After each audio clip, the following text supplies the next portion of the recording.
setiap individu yang bekerja secara produktif untuk menggerakkan organisasi, perusahaan, dan berfungsi sebagai aset organisasi atau perusahaan tersebut. Untuk memperoleh sumber daya manusia yang berkualitas, maka perusahaan wajib untuk membuat perencanaan SDM. Dalam hal ini, agar memenuhi kebutuhan tenaga yang handal dalam mendukung kesuksesan kerja. Menurut KBBI, definisi tentang perencanaan sumber daya manusia adalah sebuah potensi individu yang bisa dikembangkan dan dilatih untuk kepentingan proses produksi.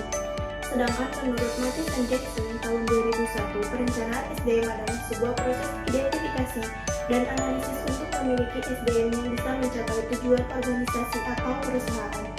Perencanaan SDM atau Human Resource Planning disingkat dengan HRP merupakan proses peramalan yang bersifat sistematis dengan cara menghubungkan kebutuhan SDM suatu perusahaan dengan strategi dan tujuan perusahaan.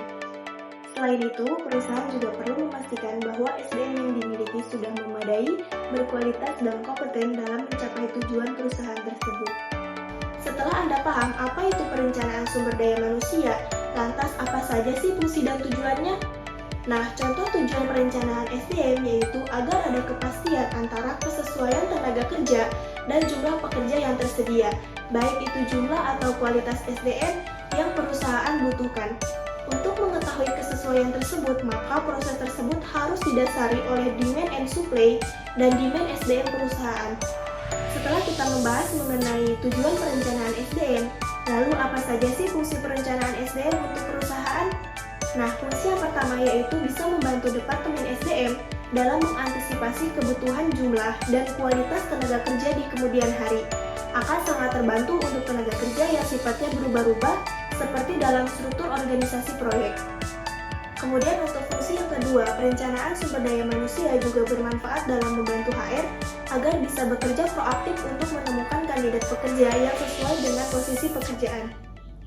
Selanjutnya kita akan membahas mengenai forecasting dalam perencanaan SDM.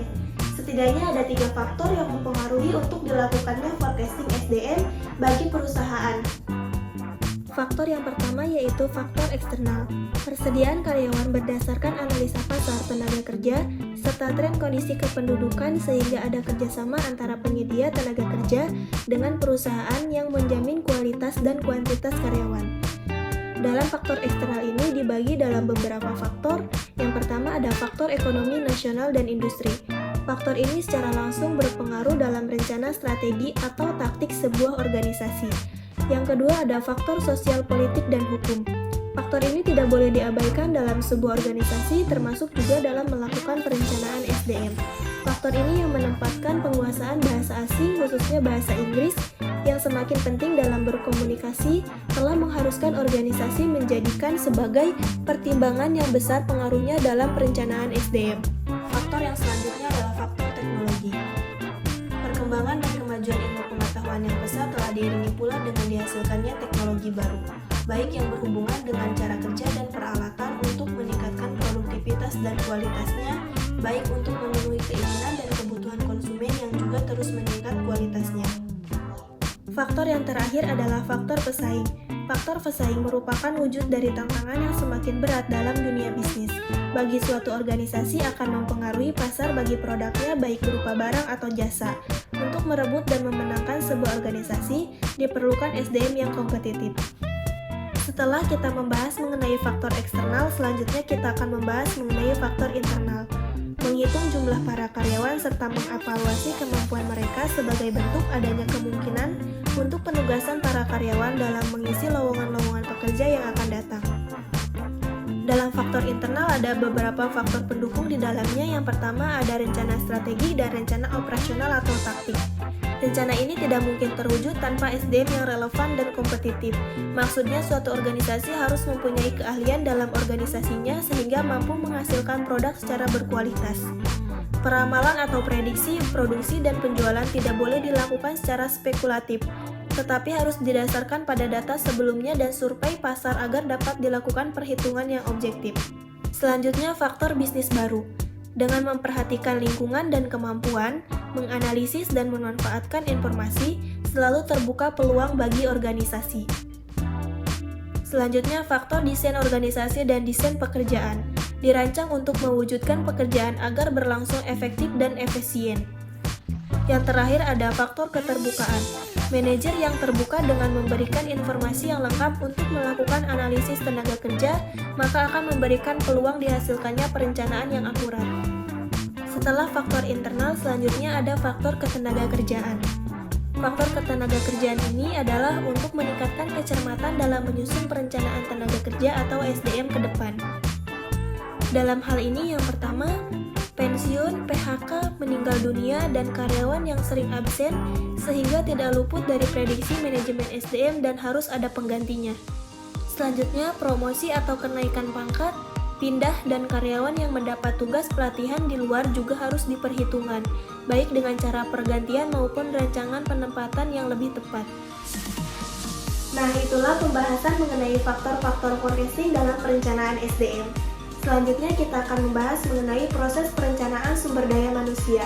Perlu Anda ketahui bahwa membuat perencanaan sumber daya manusia tidak sembarangan dan harus mengikuti tahapan-tahapannya sebagaimana berikut ini.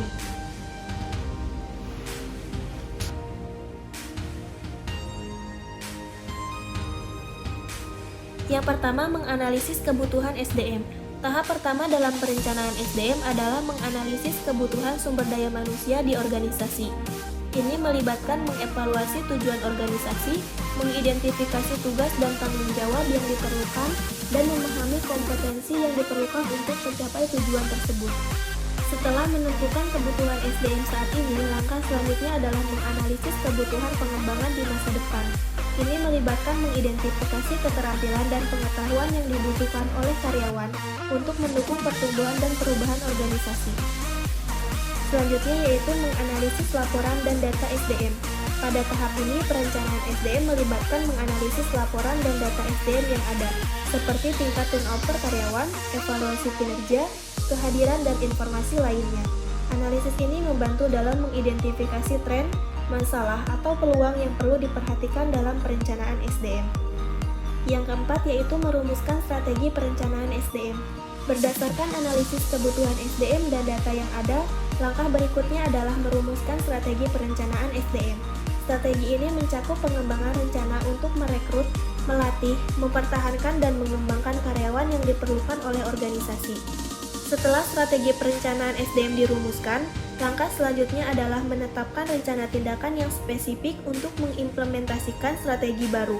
Rencana tindakan ini mencakup kegiatan seperti merekrut karyawan baru, menyediakan pelatihan dan pengembangan, serta mengidentifikasi langkah-langkah untuk mempertahankan karyawan yang berkinerja tinggi. Selanjutnya yaitu pelaksanaan dan pengawasan.